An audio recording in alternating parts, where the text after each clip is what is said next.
Pour sa 4e année, le ministère du Développement à la base de l'artisanat, de la jeunesse et de l'emploi des jeunes a décidé d'occuper les jeunes durant les vacances 2018. Avec ses partenaires, il a lancé un appel à projets dont la finalité est de contribuer d'une part à la dynamisation des associations de jeunesse et d'autre part à encourager à valoriser l'engagement civique des jeunes regroupés au sein des associations. À 24 heures de la clôture officielle des dépôts, Direct est allé faire le point avec le directeur de la jeunesse. L'appel à projet lancé par le ministère rentre dans les objectifs et les missions assignées au ministère.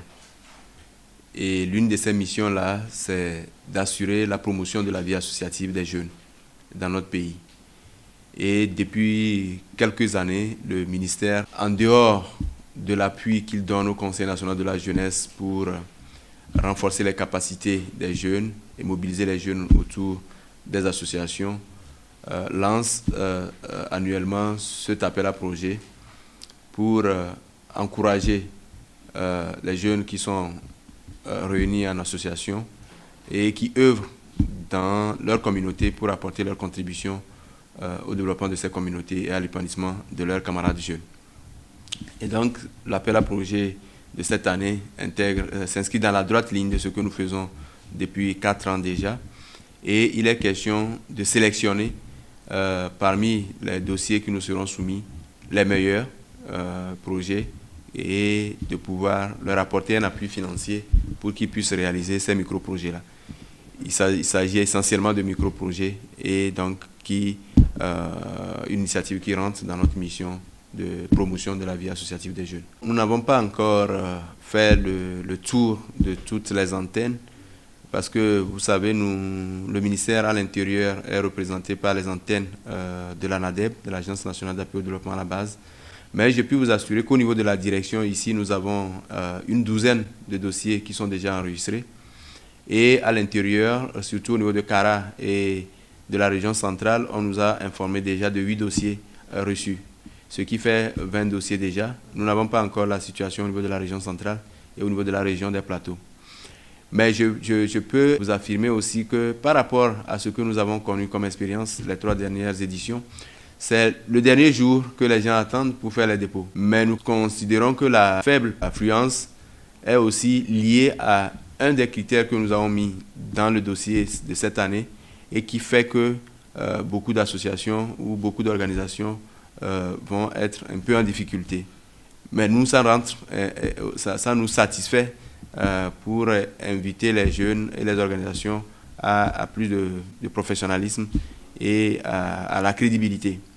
Le critère, c'est celui-ci, c'est que nous avons demandé systématiquement le relevé d'identité bancaire de l'association. Habituellement, les gens nous envoient un numéro de compte, mais qui se retrouve être soit le numéro de compte personnel du responsable ou des membres du comité directoire. Et donc, ces manières de faire ne sont pas celles-là que nous devons encourager et nous avons insisté que ce soit des relevés d'identité bancaire qui correspondent à l'association.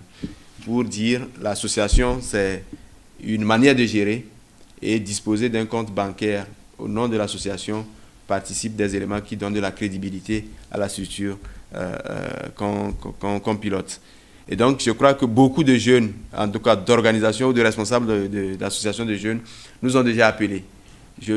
Moi, j'ai reçu plus de 20 appels par rapport à ce relevé d'identité bancaire et j'ai dit, nous ne saurons passer ça outre ça. Donc, ceux qui sont aujourd'hui bloqués, je crois que c'est pour ça. Et les gens s'activent pour en disposer avant de déposer leur dossier.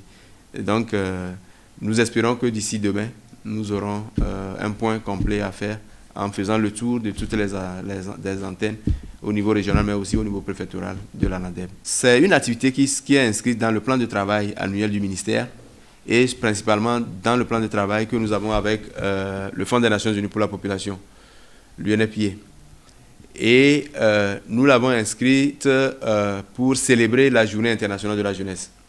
C'est souvent autour de la Journée internationale de la jeunesse que nous réalisons cette activité. Et donc, lorsque nous avons reçu les dossiers, il est mis en place une cellule, sinon un jury de 5 membres qui fait l'évaluation des différents projets. sur la base de critères bien définis. Les critères, les principaux sont listés dans les termes de référence, mais nous disons que le tout, c'est d'avoir des projets qui sont réalisables dans un laps de temps, mais à fort impact sur les jeunes et la communauté dans lesquelles le projet doit être réalisé. Et donc, ce jury-là, qui est constitué de 5 personnes, examine les dossiers et font le classement qu'il faut. Je précise que nous faisons la parité dans la sélection, c'est-à-dire que cette fois-ci, nous voulons primer 12 associations de jeunes.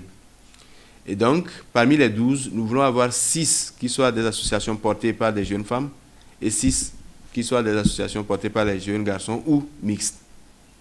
Voilà, donc sur cette base, le jury ou le comité qui est mis en place procède à l'analyse et fait les classements qui sont les meilleurs. Le comité est constitué d'un représentant du ministère de la Planification, l'unité de coordination de la coopération avec le système des Nations Unies. Et nous avons un représentant de la direction du développement communautaire au niveau du ministère. Nous avons un représentant du ministère de la Jeunesse, de la direction de la jeunesse, la direction de tutelle. Nous avons un représentant du Conseil national de la jeunesse et le représentant du Fonds des Nations Unies, un représentant du Fonds des Nations Unies pour la population. Donc, c'est les 5 personnes qui font l'évaluation de manière véritablement autonome et nous transmettent les résultats. Et si tout est bien fait en temps réel, nous organisons la remise des chèques de subvention là, lors de la célébration de la Journée internationale de la jeunesse qui est célébrée chaque année le 12 août. Mon mot serait d'inviter les jeunes à s'intéresser à la vie associative, à intégrer les associations et à pouvoir participer effectivement de manière active dans ces associations-là. Parce que beaucoup de personnes ont pu émerger grâce à leur appartenance à une association. Et l'opportunité que nous offrons aujourd'hui, c'est en tenant compte de l'engouement que cela suscite que nous pouvons mobiliser davantage de ressources pour appuyer les associations.